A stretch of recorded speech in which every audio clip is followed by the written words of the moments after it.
नमस्कार, हम रिंकू तिवारी दुबई से। स्वागत बा आप सबके हमारे चैनल पे। आज आप सबके बहुत ही बढ़िया गाना सुनाते नहीं, बेटी ब्याह गीत, बहुत ही इमोशनल गाना बा। अच्छा लगे तो अपना करे जरूर बजाई लोगिन, और अगर चैनल पे नया बनी तो चैनल को सब्सक्राइब कर ली लोगिन, बेल आइकन प्रेस कर ली लोगिन कि जब भी हम गाना अपलोड करें तो सबसे पहले नोटिफिकेशन आप सबके मिले। रातिया में हो बाबा रिंगानी के हो काटावा, अरे से हो सुनी लो कैली हो माचा घोगिया हो सेवानावा,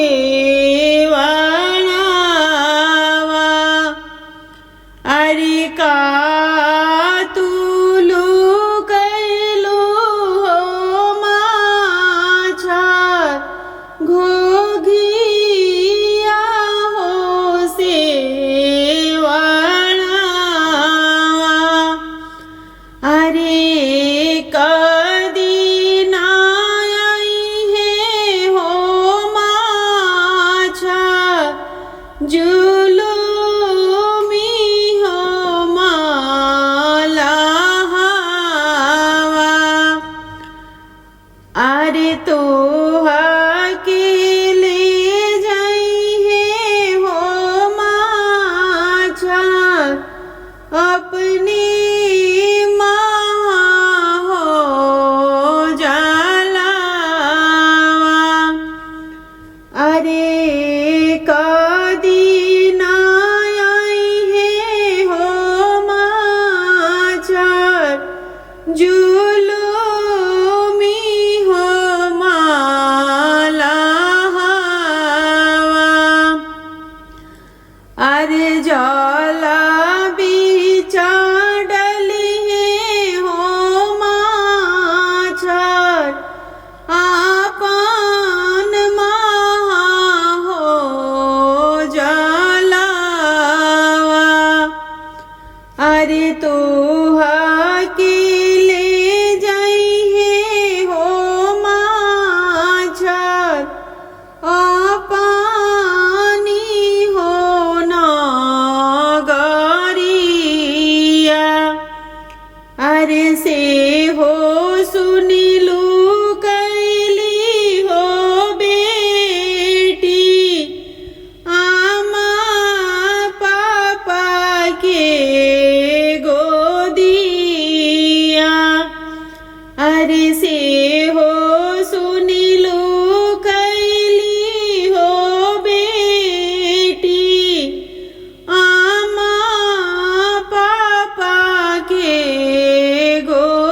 गोदिया, अरे का तू लू कैलू हो बेटी आमा पापा के गोदिया, अरे का तू लू कैलू हो बेटी आमा पापा के गोदिया, अरे कदी ना आई है हो बेटी जुलूमी हो सजनावा, अरे कदी ना आई है हो बेटी जुलूमी हो सजना।